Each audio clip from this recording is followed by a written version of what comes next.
That's my way of life, is traditional. So within being a traditional leader comes humility. You have to be humble. Okay. Right off the bat, we will be talking about education, but speaking about tradition, pictures that we've seen of council members and tribal councilmen have been more along the line of executive and more along the line of corporate. I see you with plain t-shirt and stuff, and then you talk about traditional stuff. What would you have to say about those two things? Is there a one thing? I don't own a suit. Okay. And a long time ago, I maybe used to wear a suit, but I don't wear it anymore. They were called Winnebagos. Okay. Now they're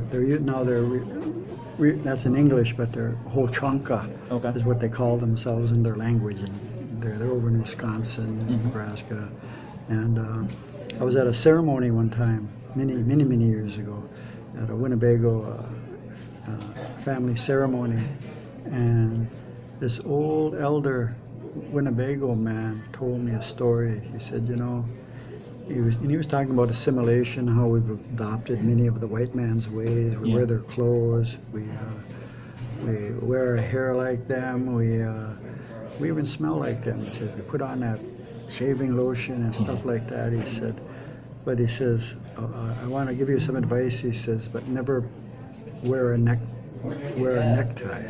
Okay.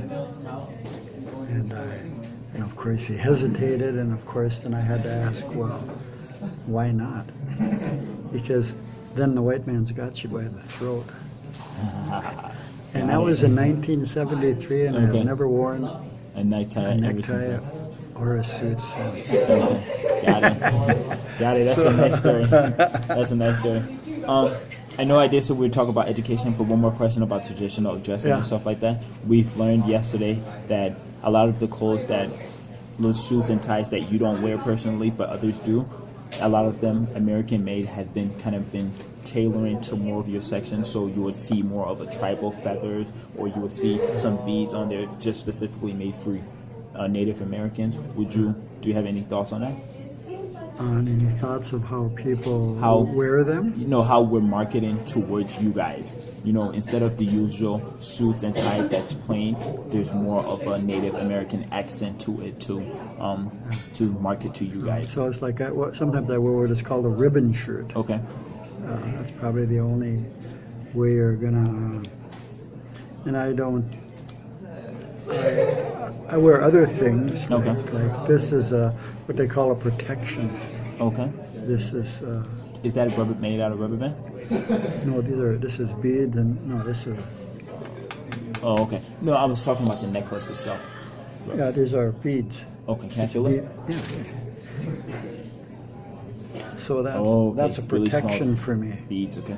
Got it right there. It's a traditional protection against people that would want to try and harm me for whatever reason. Okay. So I wear that, and I can wear it into sweats, and so I follow our traditional ways. I go to ceremonies, sun dances, sweats, drum ceremonies, and that's that. So I try to live our way of life that was given to us originally. So all the others. So I'm not caught up in suits and assimilation type thinking, and thinking I have to dress like somebody else. Okay. Like I have to dress like the dominant society. Even though I'm wearing jeans and I'm wearing a sweater, I understand. But I wear my hair long. I've had long hair all my adult life. So if my because that's my spiritual strength. Okay. That's my power, and it's also the road I walk. Okay. So like sometimes I'll go to I'm a sun dancer. I don't know if you know the sun dancers. Yeah, can we save that for the cultural aspect? Okay. Now, off camera, I did tell you about the education piece that I would like to ask you. The statistics? Yes. Yeah. Only one. You see, they only have one bad one about you guys, and the rest. Okay. But 20% high school graduation rate among your students. Yeah, some it's 50%. It varies. Yeah. That's from each tribe and each reservation. Yeah. What you would say that yours is around 50%? Well, no, we have pretty high at least from our local school district. Okay. Now, we have our graduation rate is probably more like 70 to 80%. Wow, that's not impressive. many drop out. Okay. And I'll tell you probably how we support the education within our community, and how we support our students. What we've had to do to ensure that most of our students do graduate from high school. Okay. Yeah, can you just tell us why? Are you recording this now? Yeah, I'm just recording. Yeah. Well, first of all, I'm sure you went over what happened, and due to the assimilation policies, beginning with the Carlisle Industrial Indian School in 1879 that this Richard Platt created. Okay. And it's famous because that's where Jim Thorpe went. Okay. And played football. So anyways, this ex-Civil War captain, cavalry guy, they've always wanted to assimilate us. Beginning even when they were making the treaties, they were always trying to stick allotment process in our treaties. And of course, our very few happened that way. And so finally, after they had us on reservations, then in many of the treaties there's language about them promising to educate us or facilitate or allocate money for us to even though we educated ourselves for thousands of years based on what kids had to know and understand when they grew up to be adults, how to live within our societies. And so they started in the 1880s. In 1879 was the model school, was the Carlisle Industrial Indian School. And the motto on the front of the administration building was, "Kill the Indian, save the man." So the idea was then to develop a structure of education that would ensure that we'd forget our language, we'd forget our traditional ways, our traditional way of life, the life and the way we spoke for thousands of years since the beginning when we were created again, and that to strip that all from us. And so that would be the model in 1879 with that school system. And then in the 1880s,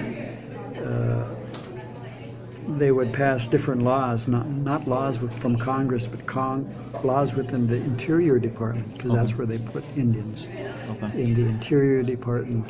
And then they created the Bureau of Indian Affairs as a department in 1849, and that would be the department that would supposedly fulfill treaty obligations and a trust relationship that came out of this notion of the Marshall cases, Johnson, Cherokee, and Worcester, that them taking on a trust relationship, them becoming our guardian, and we become wards of the United States government.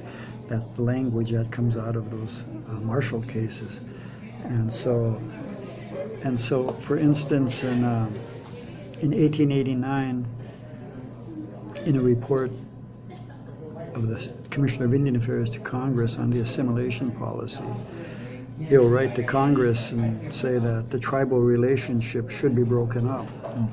Socialism destroyed, so they're looking at our societies, our clan system, our way of life as a socialist way to live. Nothing wrong with that. But the tribal relations should be broken up, socialism destroyed, and the family and the autonomy of the individual substituted. The creation of local police and courts, the development of a personal sense of independence, and the universal adoption of the English language are a means to this end. This civilization may not be the best possible, but it's the best Indians can get. They must either conform to it or be crushed by it. And so it's a very harsh policy that they're setting, that they're going to implement against us as a people. And so they do. They create boarding schools, federal boarding schools. They also bring in churches and fund churches to come in and develop educational programs. And so my mother, so this is in 1889. My grandmother's born in the next decade.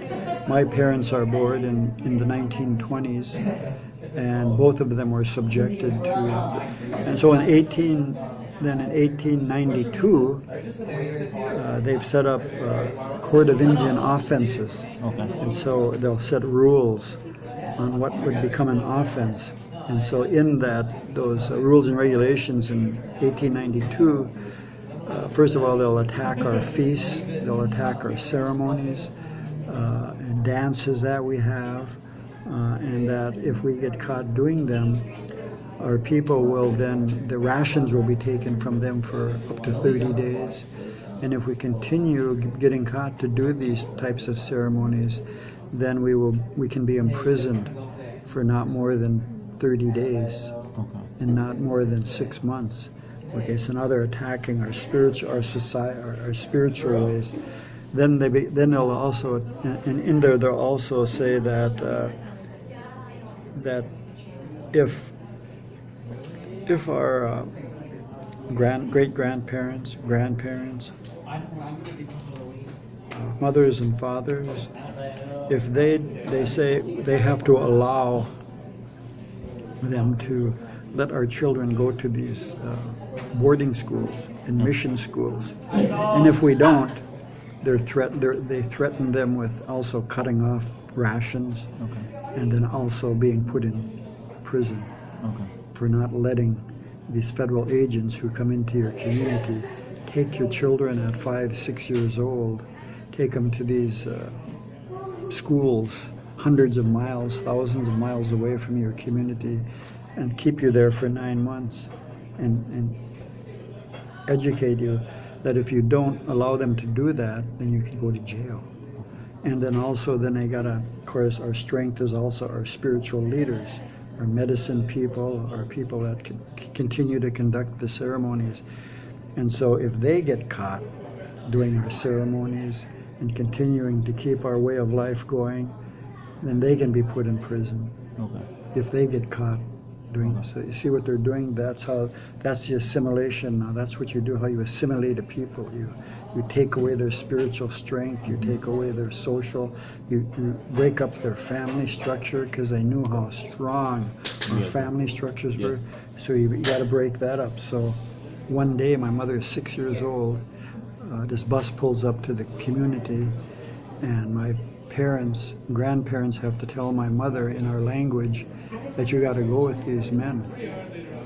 You got to go to school with them. And so they'll take my mother and my aunt to a place called Pipestone, Minnesota, to a federal boarding school. So they would take her from the reservation to another location. Boarding schools. Boarding schools. Hundreds and thousands of miles away from your community. They'll take two of my uncles and they'll take them to Hayward, Wisconsin, to a federal boarding school. They'll take another aunt and uncle up to Flandreau. And then they'll take another aunt and uncle up to the Red Lake Indian Mission on the Red Lake Reservation. And so in 1889, when they said the tribal relationship should be broken up, socialism destroyed, and the family. You see what they're doing? They're breaking up the family. They're taking 2 by 2 and taking them to these different parts of the country. And now they're being put in these prisons, and they've got people there that can speak our language. And they tell my mother and my aunt at Pipestone, you can no longer speak your language. If you do, there's going to be consequences. If you can only speak English. So you can't speak until you learn English. And if you get caught speaking your language, then you will be beaten. And so kids, what they're doing, you're going to make a mistake, and you can't, and they break up the siblings. They broke up my aunt and my mom. They'd actually sit them across the table in the dining room from each other, but they couldn't look at each other and they couldn't speak to each other. because they would feel that if we let them continue to bond as brothers and sisters, sister and sister, that it would be harder to separate them, to get them to forget who they are. Okay. And we're gonna pause.